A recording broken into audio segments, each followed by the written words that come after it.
歡迎大家嚟到香港嘅西九高鐵總站。This is part of an area with a mall, 16 residential towers where a lot of my friends lived growing up, and the city's tallest skyscraper. Of course, everything's connected to the subway. Because why wouldn't it be? But what's really special about all this is that it was largely developed by the MTR Corporation, which builds and operates that subway system. The same system that moves over 5 million people every single day with a 99.9% reliability rate. Now, it might seem distracting to develop property and operate trains, but that's actually critical to the MTR's success. The whole metro system will never become a financial burden of the Hong Kong government. But that's honestly just the start of it, because there's a lot more to the MTR's success than just spamming buildings around train stations. It's a very unique company. It has quite a lot of in-house competence. So if you want the full story for how Hong Kong built the world's most valuable subway, then buckle up for the longest video that I'll ever make. Because I grew up here, I care about how the MTR has shaped the city, and I just want everyone to know how it happened.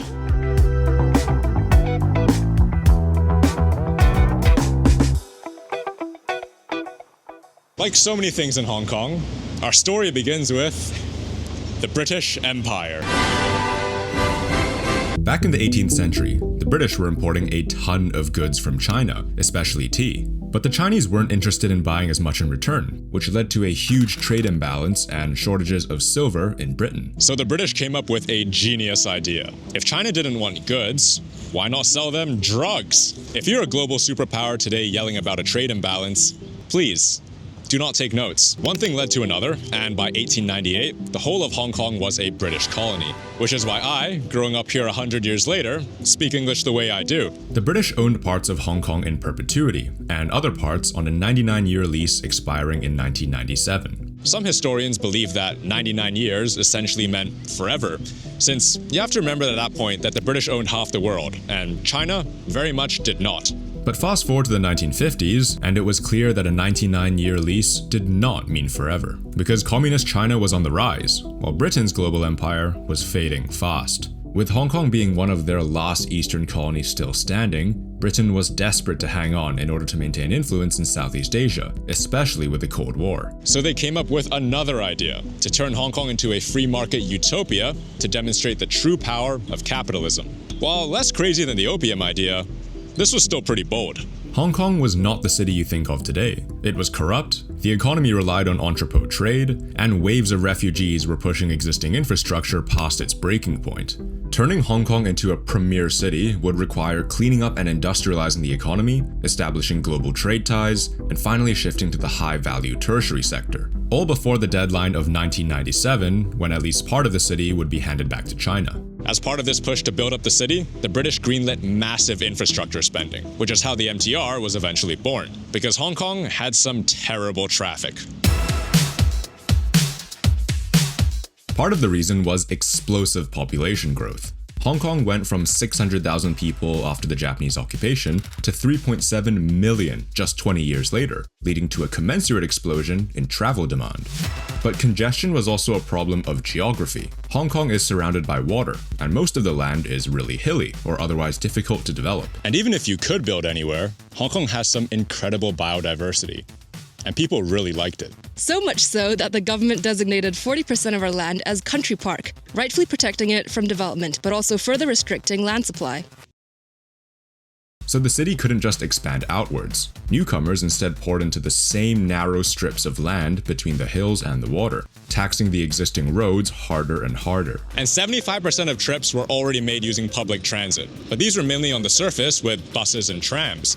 So adding more service would just mean more road congestion. The nail in the coffin was the inexorable rise of private vehicles, registrations for which skyrocketed as incomes rose, to the point where by 1965, only 2 cities in the world had more vehicles per mile of road than Hong Kong. The British knew that this congestion could torpedo the plan to make Hong Kong the envy of the world. So they were pretty motivated to fix it. The government commissioned this seminal Hong Kong mass transport study in the late 1960s. Among other things, the report found that 1. Surface transport alone would simply be inadequate. 2. Limited road mileage necessitated high-quality public transport. And 3. The city should build a metro. There was already a suburban rail line operated by the Kowloon Canton Railway, but that served a different need and only carried a minuscule 0.7% of total riders in 1966. So the government was on board with the metro idea, and after a few iterations, a 4-line initial system was created. The project would be tendered out to a private consortium under a single fixed-price contract. The consortium would design, construct, and hand over a fully operational system to the government, who would then find another operator or just do it themselves. It's a clean model. It's a simple to manage. This is my dad. He was with the MTR for over 30 years, working on projects in Hong Kong and the mainland. So he's going to help explain some of this stuff.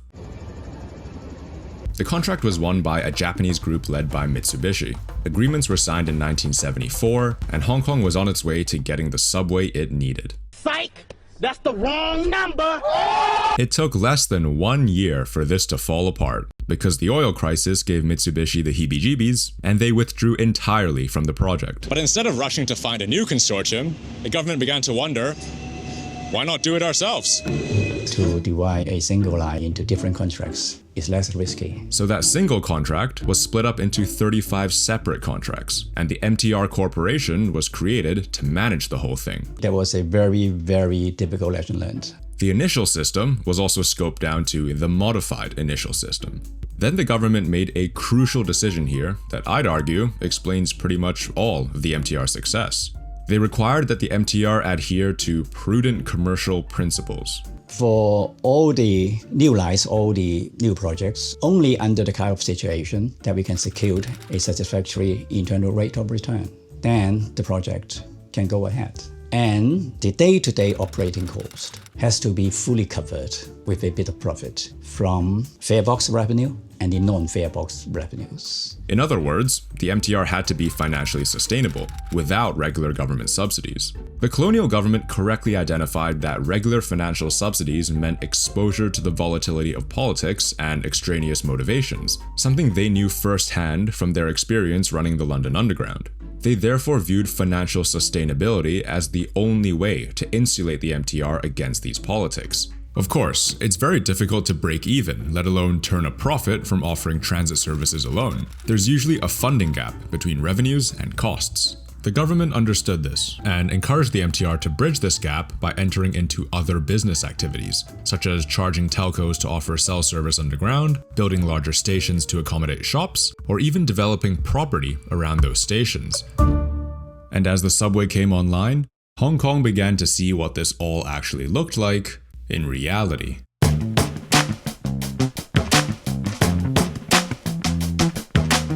This is the main tool within the MTR's other business activities. Property makes up a significant portion of the MTR's profits, from a portfolio that includes Hong Kong's 2 tallest buildings, huge multi-use complexes, and entire new towns. But before any of that, it all started right here, at the Kowloon Bay Depot, with a complex called Telford Gardens. This was the MTR's first development, built alongside the modified initial system, and it was a rather straightforward residential and shopping mall complex. Straightforward at least compared to what came later. So it's a good time to see how Rail Plus Property works, why it's so valuable, and what actually makes it successful. First, the Hong Kong government grants land development rights to the MTR. The amount and type of land is calculated to provide sufficient revenues to bridge that funding gap. Then the MTR's planners come in. They typically divide up their allotted land into several development packages, each with different uses and delivery timelines, for example, residential units first and a shopping mall later. The MTR then holds public tenders to partner with the developer for each package, and the outcome of this will be several development agreements. After that, those land development rights have to be exercised in order to actually begin building things. This applies to any development in the city and requires paying the government a premium that reflects the parcel's land value. Unlike other developments though, here the government provides a huge de facto subsidy to the MTR. The land premiums for Rail Plus Property are set at a before rail price, which assumes no MTR service to the area. These premiums are therefore much lower than what could be charged, since rail will increase land values and the MTR captures that difference as part of this business model. Finally, these developments get built and the MTR gets paid, which helps bridge that funding gap. It takes a lot of work, but this model can eventually print money and provide huge amounts of strategic capital. In the early years of the system, this meant moderating losses and servicing debt. Property only made up less than 20% of revenues during this time, but was essential to helping the MTR stay afloat and adhere to those prudent commercial principles as they built out the initial system. Why not use the space on top of big depots, stations? Because the space is available, and if you do not use it, just waste it. Later on, this financial strength allowed the MTR to directly finance system extensions, taking full control over timelines and projects. And as the property side gained momentum throughout the 80s, so did the rail part. By 1985, the 3 core urban lines were complete and were serving well over 400 million passenger journeys annually. Some estimated that 40% of homes and 50% of workplaces were within a 10-minute walk of the MTR, fueling a red-hot economy that grew 13% year over year to close out the prior decade. Despite this insane growth, it was around this time that the sun was finally setting on the British Empire. The 1984 Sino-British Joint Declaration formalized what had been the subject of intense debate. Hong Kong would be handed back to China in 1997. There was no doubt that the British had made an incredible start on their plan to make Hong Kong mega-rich, but there was still plenty of infrastructure needed to solidify the city's global status. This was especially true regarding Kai Tak Airport, which had been integral for international business. But Kai Tak was at capacity, and the whole bank right and pray approach was significantly limiting high-rise development over large swaths of Kowloon. So even with the writing on the wall for colonial rule, the British decided in their closing decade to catapult Hong Kong into the 21st century with one final mega project, the Airport Core Program.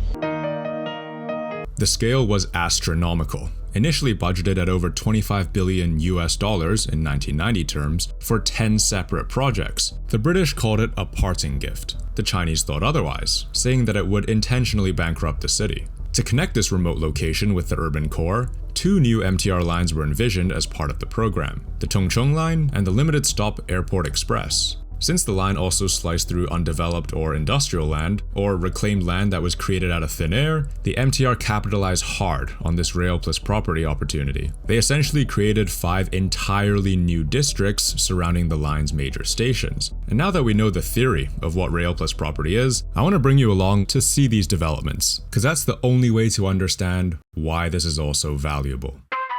Both lines begin here at Hong Kong Station in the Central District, which is the financial heart of the city. The area is filled with banks, offices, and institutions like the Hong Kong Stock Exchange, so there was no question that an airport link had to reach here in order to be useful for business travelers. In this regard, a massive new Hong Kong Station development was the perfect opportunity to turbocharge the city's core. Basically, it is an extension of the CBD of Hong Kong, from the then existing Central to here. IFC 1 and 2 were constructed to provide Class A office space, with the MTR retaining ownership of 18 floors of IFC 2, an example of how the financial return from rail plus property can take different forms. Both towers are connected through the very nice IFC mall, which is filled with stores that I can't afford. When you walk from the shopping mall into the Hong Kong Station, you will not notice that you are now in the station area. And vice versa, when you walk out from the Hong Kong Station to the shopping mall, you will not notice that you have gone into another environment. I think the kind of consistent decoration and level of service. This project also included the Four Seasons Hotel, because business people need nice places to stay at. This development is connected to the nearby Central Station through this fully air-conditioned pedestrian subway. So it's a true connection point that opens up the rest of the MTR network.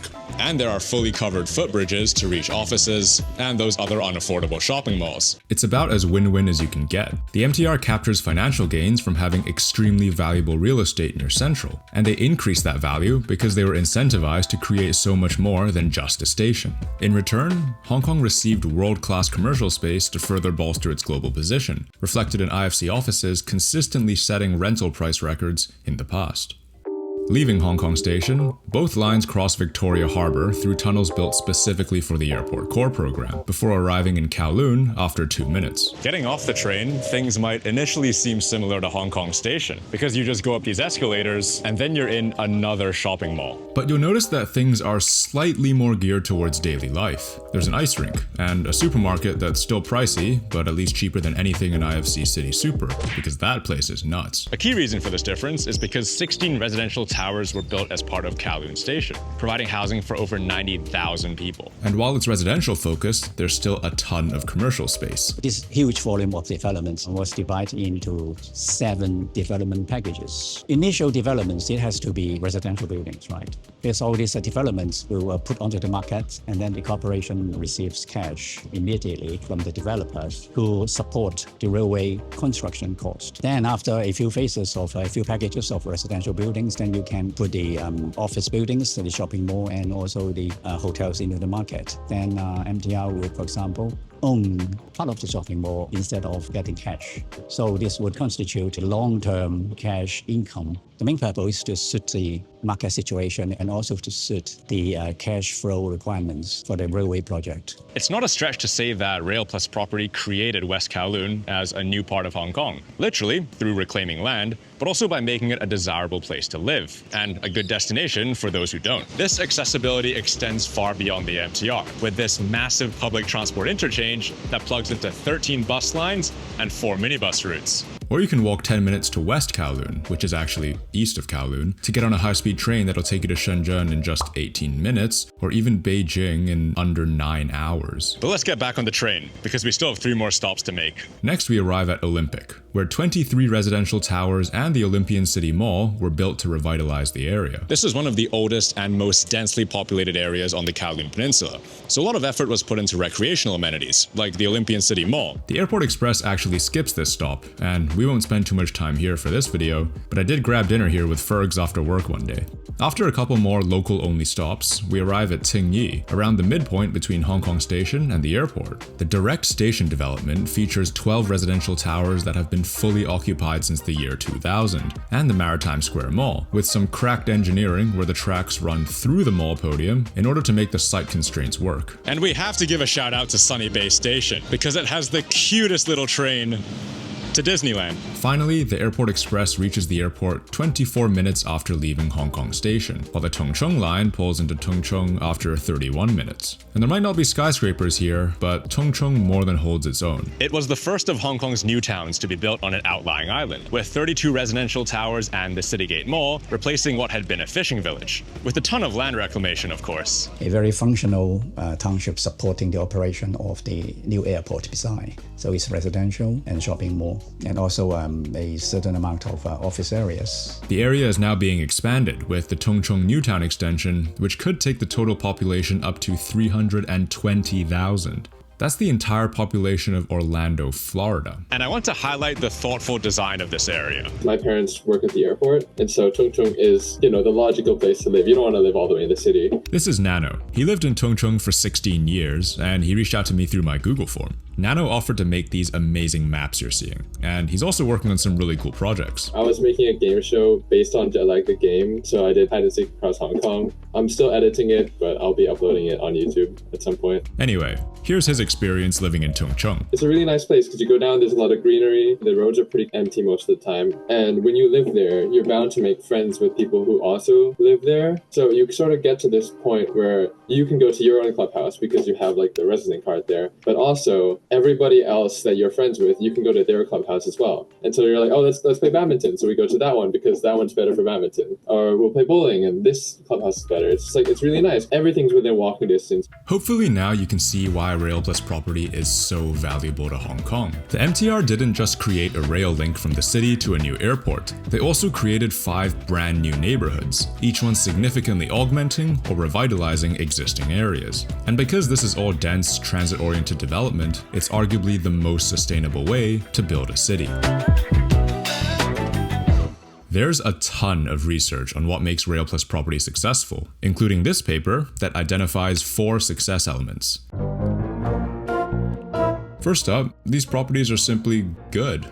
They're each designed to serve specific needs relevant to their surroundings. For example, it wouldn't make sense to put Tung Chung's residential package where Hong Kong Station is in the financial core. The whole corridor is planned to have different thematic development at different spots to support the government's urban planning along the western side of Hong Kong. And these properties are so well designed because of our second success element, the incentive structure. The MTR is heavily motivated to make these developments as good and as socially beneficial as possible, because that attracts tenants and increases the MTR's return on investment. but they're also motivated to offer good transit service because this makes those developments better, which increases the return on investment and ultimately feeds back into improving the system. These two objectives are mutually dependent and reinforcing, so putting one organization in charge of both, then rewarding them with the financial upside of succeeding, is an incredibly effective way to incentivize high-quality rail and development. But incentives don't mean much if you don't have the power to act on them, which is where success element number 3 comes in. The MTR has this power because they have financial autonomy, which is actually driven by rail plus property. So I guess you could call it a virtuous cycle?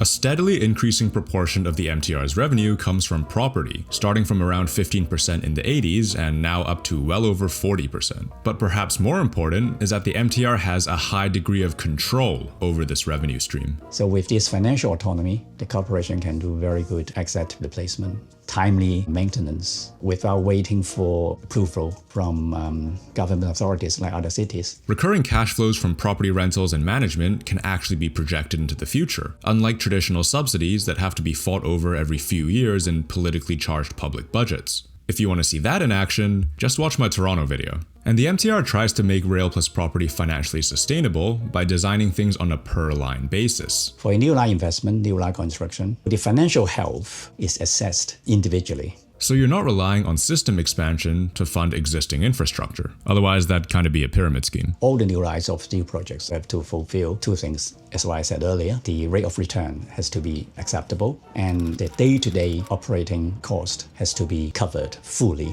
Any new addition would not undermine the existing financial health of the network. We do have to acknowledge that granting land development titles to the MTR is still a huge subsidy, and it involves the government, which involves politics. So that brings us to what might be the most important success factor: supportive policy. At the end of the day, no matter what, the Hong Kong government wants transit to succeed and communities to be built around it. So they do a lot to support the MTR's rail plus property endeavors, like handing over those development rights or giving the MTR autonomy over fare adjustments. Going one level deeper, I think the government is so invested in this success because rail plus property significantly de-risks the whole job of city building. By encouraging the MTR to develop transit and property, the government is passing infrastructure investment risk to the MTR. This is stuff like fare box risk, property risk, market risk, all that stuff. The MTR then works with developers, which transfers some of the risk to them. And developers will sell a large chunk of it to homeowners, which transfers risk again, and homeowners pass that risk to banks via their mortgages. So the risk of building transit and property is passed from the government all the way down to Hong Kong's banks, who have trillions of dollars in assets, so they're happy to take on this risk in exchange for what will likely be good returns from MTR developments. This setup is far better than the government directly funding the MTR, otherwise they'd just be on the hook for all the risk. This isn't all charitable either, because the MTR is a publicly listed company, so the government receives hundreds of millions of dollars in dividends. That's right, the transit system does end up paying the government. So for other transit agencies, it's not as simple as just saying, let's do rail plus property. It takes all of these elements, and some that I've definitely missed, and it takes time. The MTR didn't start by creating something like Kowloon. It took them over 10 years to develop the skills to do so, including railway engineering capabilities that might be less flashy, but are absolutely non-negotiable for building a world-class network, with things like cross-platform interchanges that we'll definitely talk about later. Which brings us to what I think gets glossed over when examining the rail plus property model and the MTR success more broadly. It takes time. It takes years in order to establish your company's competence.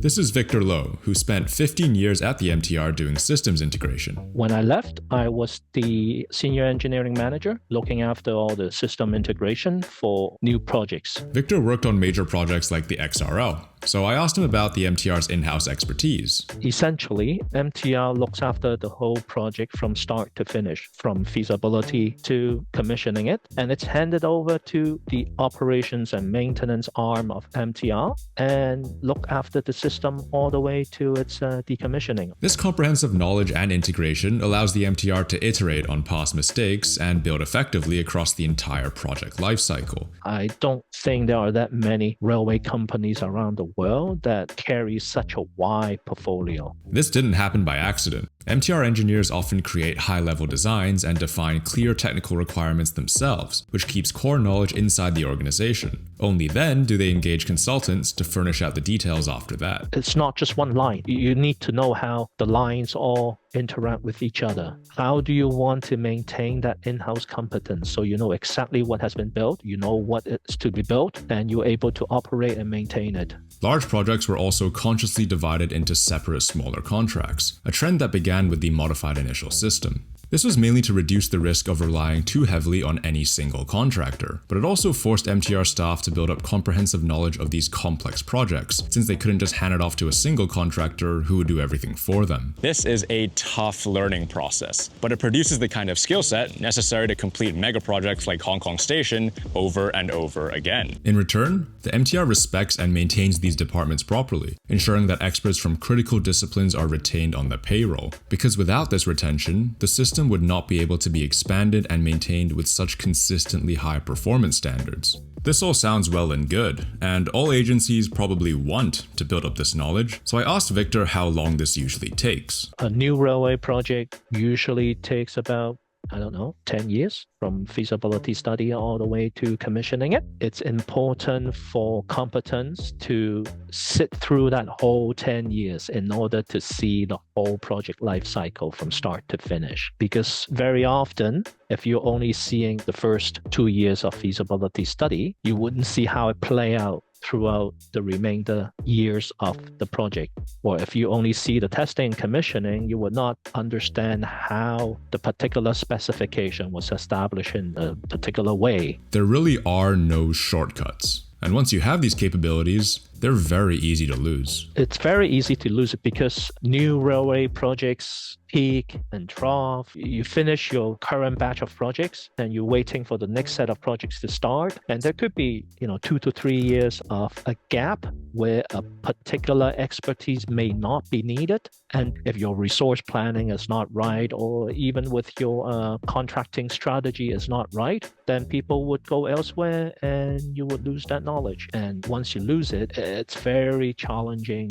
to build that up again unless you go out to the market and offer something that will be enticing for someone outside to rejoin the corporation. You can lose that competence in, maybe 5 to 6 years. To prevent this, the MTR kept building project after project, working with the government to create a predictable, continuous pipeline of work. This allowed their staff to continuously put lessons into practice, while providing opportunities for further upskilling. And when there wasn't enough to build in Hong Kong, the MTR looked overseas. MTR does a lot of overseas consultancy. That's one way of MTR trying to maintain that in-house competency. So during those time in between projects, they would look for consultancy projects elsewhere. Of course, that brings several benefits to expand MTR's reach around the world and to also give opportunities to other in-house staff. That's how I think that they're trying to maintain that in-house competency. And it's a virtuous cycle, because these professional growth opportunities attract talent that feeds into the success of the organization. I have always been fascinated about mega infrastructure projects. And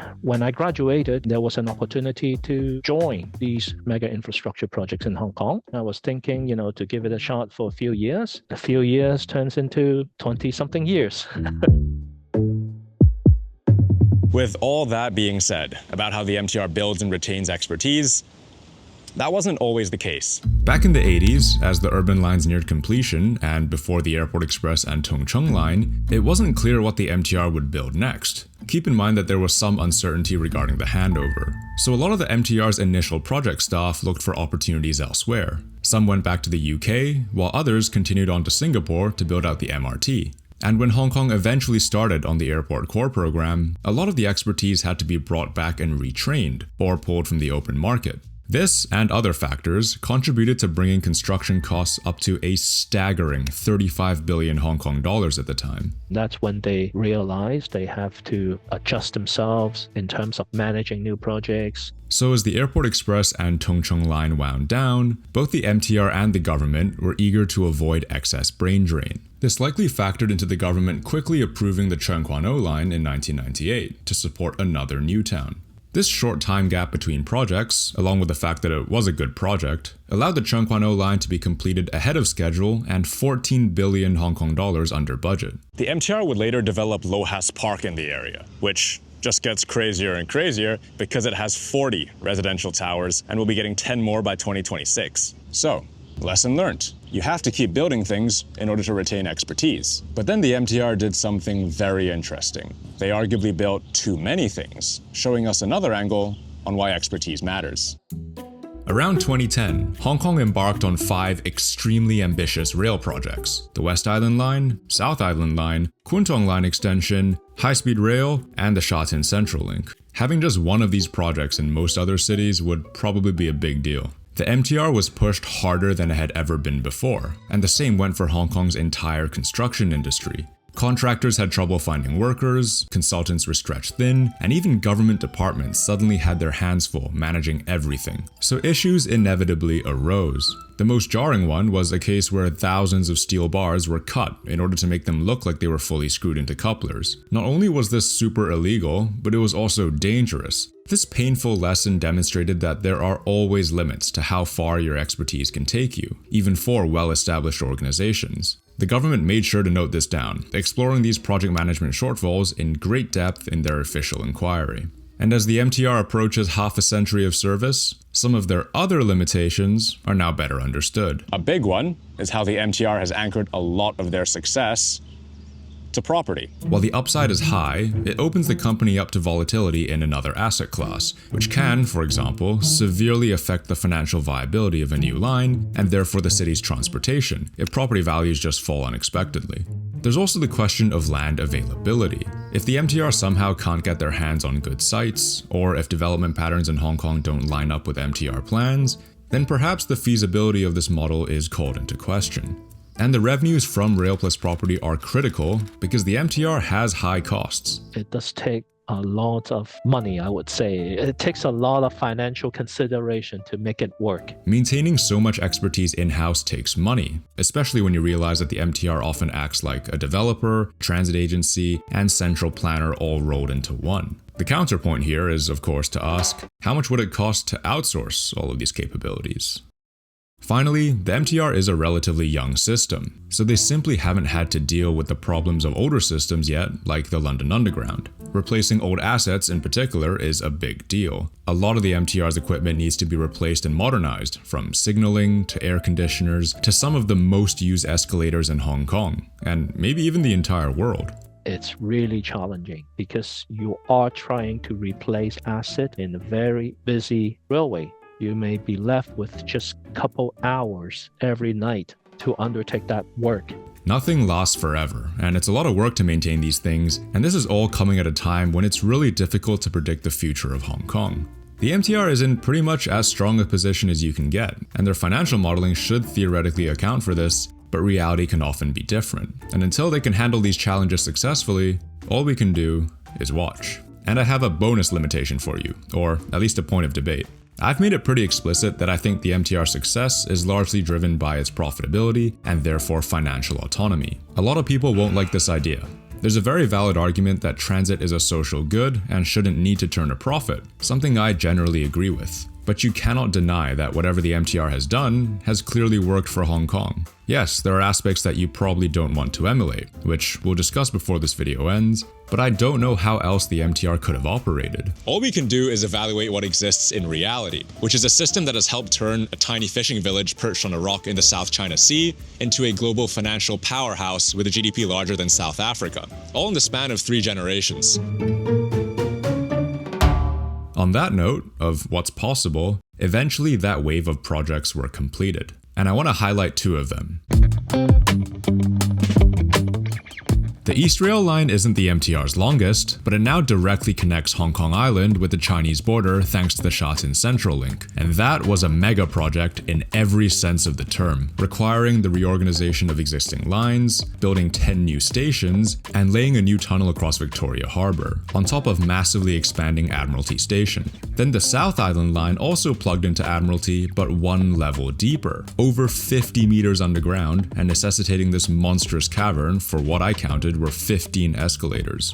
The line itself is also impressive. It's the MTR's only fully automated line, other than the Disneyland line, which isn't real. This brings benefits like lower operating costs and flexibility to respond to demand. It's also small for MTR standards, only 3 cars, which does lead to a little bit of crowding, but likely represents an effort to control costs. Don't forget that the line enters Admiralty over 50 meters underground. An extra train car means excavating an extra 30-something meters for a platform that's already in the depths of hell, and expanding that cavern for associated ventilation or power installations. And then you have to worry about evacuating an extra few hundred people, which not only mean extra staircases from the South Island Line's own platform up a level, but quite possibly requiring additional escape routes for each of the 5 levels above that as well. Anyway, these 2 projects, along with the West Island Line, Kwun Tong Line Extension, and high-speed rail, largely brings the system to our current state, the one that moves over 5 million riders every single day.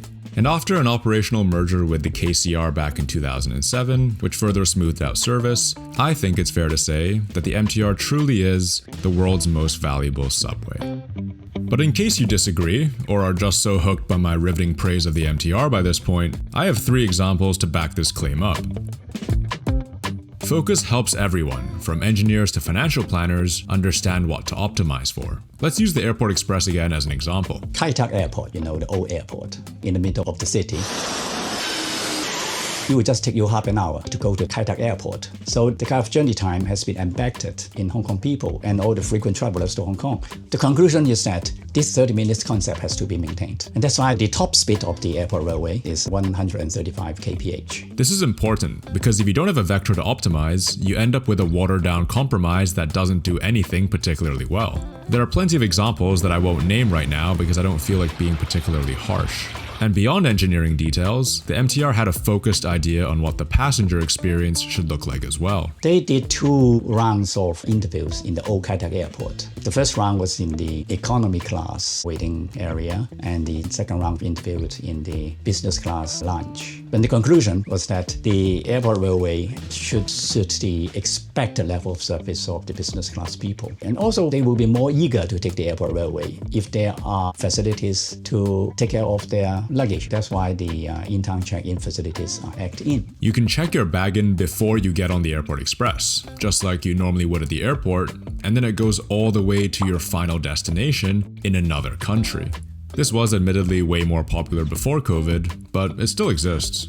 This focus is underpinned by extremely talented engineering and systems level thinking. A great illustration of this are the cross-platform interchanges littered throughout the system, where you can switch lines by just walking across the platform without going up or down a level. Here's a super simple example at Lai King, where the Chun Wan line meets the Tung Chung line, both heading away from Hong Kong Island. A complicated example is this X around Mong Kok and Prince Edward. If you want to go through it, like northbound from Central to Shek Kip Mei, you can switch at Mong Kok across the platform.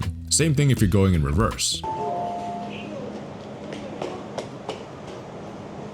This means that northbound trains are on the same level, and southbound trains are on another level. But if you want to go around the X, like from Shek Kip Mei to Lai King, you can do that at Prince Edward, so you have a level with a northbound and southbound train. Which means that at some point between Mong Kok and Prince Edward, one of these lines has to swap their tunnels. This is incredibly complex, expensive, and requires systems-level planning to pull off. And it's exactly the kind of thing that the MTR prioritizes, partly because it increases system capacity by eliminating choke points around staircases and escalators when people rush to make a connection. But it also just makes the passenger experience so much better. Which brings us to the Octopus card. This is the transit card you use to pay for your fare on the MTR and other forms of transportation. But you can also use it in pretty much every grocery store, a bunch of food places, and Uniqlo. And our school even used it to take attendance in the morning. Again, I think the Octopus card stems from how the MTR was encouraged and empowered to be more than just a transit provider. The most important thing is the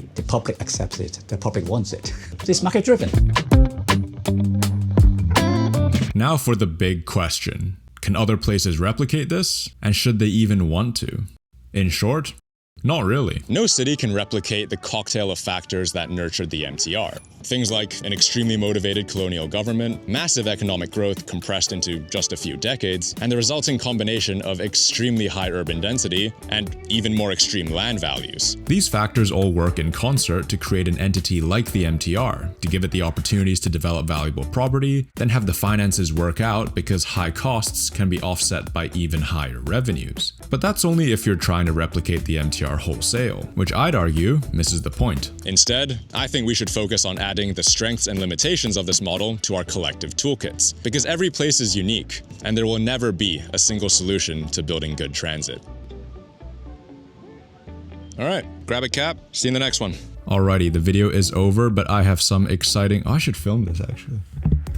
I quit my job. Not to be a full-time YouTuber though, because I upload like 5 times a year. I'm starting a master's degree this September at ETH Zurich, and I'm studying technology and policy, naturally looking to do something related to transportation. So that definitely means some European cities in the future. And I have some videos lined up for this summer that I think you guys are gonna like. I'm also finally doing something with that Google form that I've been linking in so many videos, because the amount that you guys have contributed is really quite something. I've created a Substack where I'll pick a city, gather all your thoughts for that city, then hopefully highlight groups or experts who can help move things forward. My goal is to foster more of a back and forth conversation about specific things in your city, in the comment section over there, and also to see who else around you is interested in this kind of stuff. This is definitely an experiment, and if it goes well, we'll take it further. I'm also documenting all of this on Instagram. That's upcoming videos, travels I'm doing, and this Substack project. So make sure you're followed there as well. It's fine, it's fine. 好，我哋今日就傾到呢度，希望下一集再見。